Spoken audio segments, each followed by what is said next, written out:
The Opel, and in some countries known as Vauxhall, Cadet and Astra, were for a long time the best-selling cars here in the Netherlands. But unfortunately for Opel, that time has been long gone. But can they turn the tide with this new Astra? Let's find out. Hello there, monsters and men, ladies and people. This is the new electric Opel Astra and welcome to Recharging. In terms of available versions, Opel keeps it really simple because there's only one available battery and motor combination. That means you always get a 54 kilowatt hour battery pack, and for the size of the car that is actually not that big.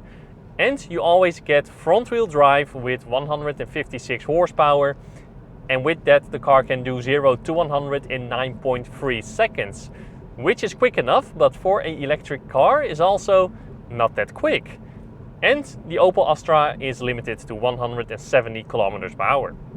Opel once was a German car brand, but for most of its existence it actually isn't. Because for a long time it has been owned by the American General Motors, and currently it is owned by Stellantis. So that means Opel is French. And when the French took over, they also introduced this. Oh well, actually that. The Opel visor design language. And I have to be honest, this is not really a visor.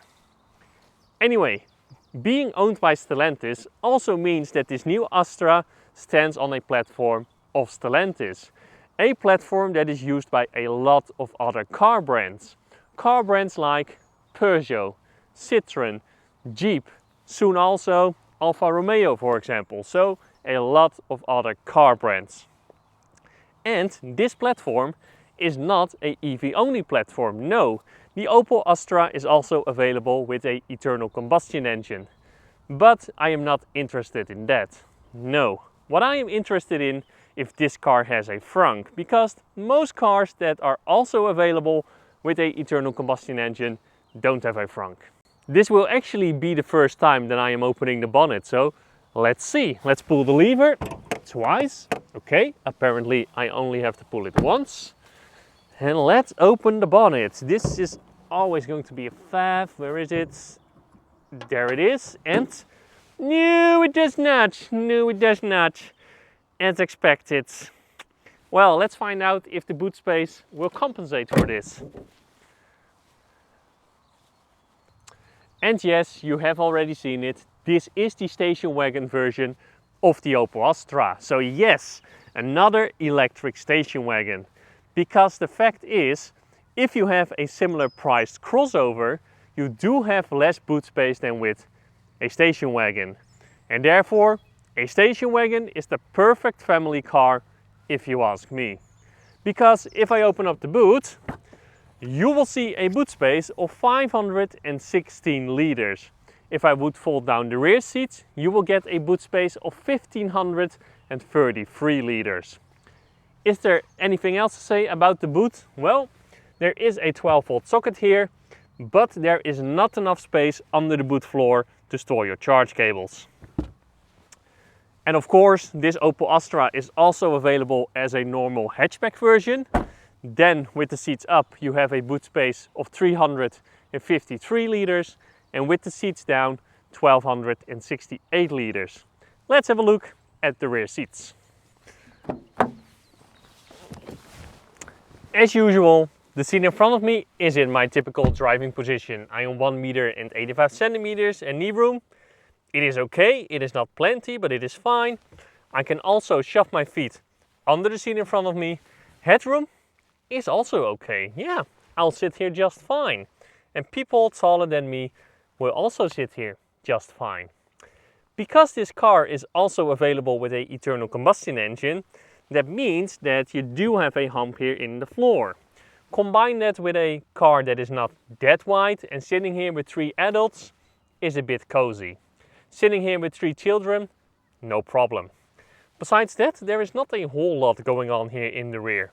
I do have separate air vents, but what is a bit cheap is that I only have 1 USB port instead of 2. And maybe this is because this is not the most expensive electric Astra, but there is no center armrest. What? As mentioned, the Opel Astra is only available with a battery pack of 54 kilowatt hours, and around 51 kilowatt hours of that is usable capacity. Opel also claims a WLTP range of 413 kilometers, so that would mean that this car should have an efficiency of less than 13 kilowatt hours per 100 kilometers, and that would be really, really efficient. But can you do that in the real world? Well, during my test period, the weather varied. It was between 10 and 20 degrees Celsius, and one day there was a lot of wind and the other day there was barely any wind. But when driving on mixed roads, I got a range of around 375 kilometers, and when driving on the highway, I got a range of around 250 to 350 kilometers depending on your speed.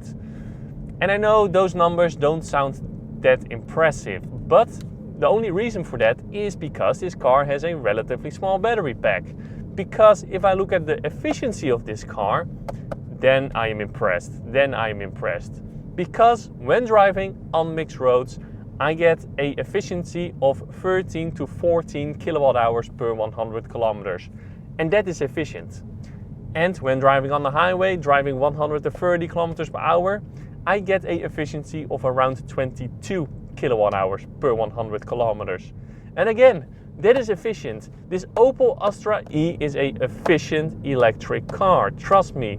The only downside is that it has that relatively small battery pack, and therefore the range isn't that high.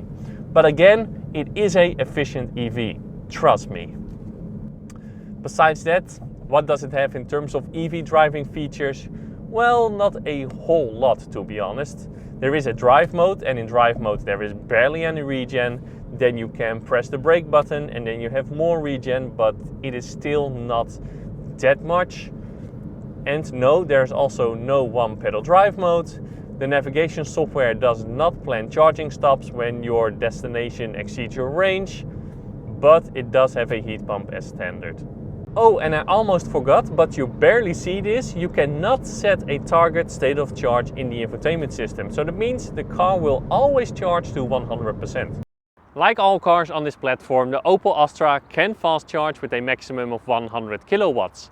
That means fast charging it from 10 to 80% will take you around 30 minutes.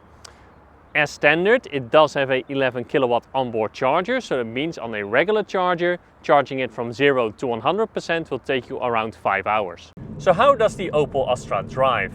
Well, I would describe it as decent. It is a decent driving car. What do I mean by that? It drives a bit like a Volkswagen. That means it is not at all sporty, but it is also not as comfortable as a Citroën either. No, it sits nicely in the middle. It will not offend anyone, but it will definitely not excite anyone. No. Again, this is a decent driving car that brings you in all comfort from A to B, and that's it. But it doesn't have to do more. What helps with the decent feeling is the not so stunning acceleration from 0 to 100 kilometers per hour in 9.3 seconds. Yeah, that will not blow you away. What is good though is that this is not a crossover or SUV, so that means the suspension can be less firm because the center of gravity is lower. And also because of the lower center of gravity, the car doesn't lean in the corners. That is really good. What is also good is the driving position that can be found in this car, because you have plenty of adjustment in the seat and the steering wheel. You can put the seat really low if you want to. I like that. And also every Opel comes with AGR seats as standard, and AGR stands for Aktion Gesunde Rücken. And I say that probably wrong, sorry Germans, but that is a campaign and also a certification for healthier backs. And I have to say, the seats in this Opel are really comfortable, they are really nice. Visibility all round though is, like most modern cars, not that great. The interior of the Opel Astra feels different than the interior of your average new electric car. It feels more conventional. Some would say old-fashioned, maybe. And I think one of the reasons for that is because there is no huge screen here in the middle that is basically your whole dashboard. No, there is a smaller screen, and under that screen are physical buttons for your climate control and some shortcut buttons. And yes, I do like physical buttons. But again, it feels different, a bit more conventional. Speaking about the infotainment system though, comparing that to other new electric cars, the infotainment system feels a bit dated. It is okay, but again, it starts to feel a bit dated.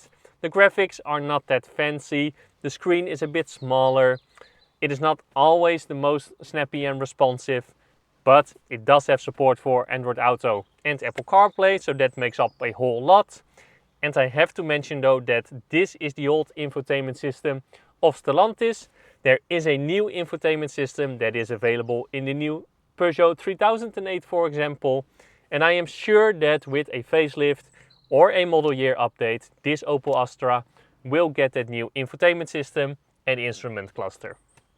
Then the rest of the interior, well, it's decent. The build quality feels rock solid. Soft touch materials are being used where you see them and you touch them, but going a bit further down and it gets a bit more scratchy. This does make sense though, since Opel is a bit of a no-nonsense brand. But a downside of standing on a platform that can also be used for internal combustion engine cars is that you do have less storage space. The door pockets are okay though, but here in the center console, if you would have a car that stands on an EV only platform, you would have plenty of space here under your center console. But in this car, there isn't. And that is because in the ICE version, well, part of the transmission is here. And here in the electric version, part of the battery pack is here. That means no space here under your center console. The cubby here under your center armrest is also not that big. There is a small cubby here, two cup holders here, and you can close this. And there is a cubby here with two USB ports, a 12-volt socket, wireless phone charger, and you can also close this. And your glove box, well, is on the tiny side. Being a European car, of course, not all assistance systems are standard. For example, lane departure warning is standard, but lane keeping assist isn't. And also blind spot monitoring is not standard. So what is my final verdict of the new electric Opel Astra? Well, I have to say, it grew on me. And that is because it is a no-nonsense electric car, but not in a cheap way. The new electric Opel Astra is just a car. You know what I mean? It doesn't have too much features, it just brings you from A to B in all comfort and with plenty of space. And even though I think it would sell better if they would drop the price a little, if you are looking for an affordable electric station wagon, then this new Opel Astra is one of the best options you can get at the moment. And that was my review of the new Opel Astra Electric. I hope you liked it, and if you did, please give a like and do subscribe. If you have something to say, leave a comment. And then, thank you a lot for watching, and as always, to be continued.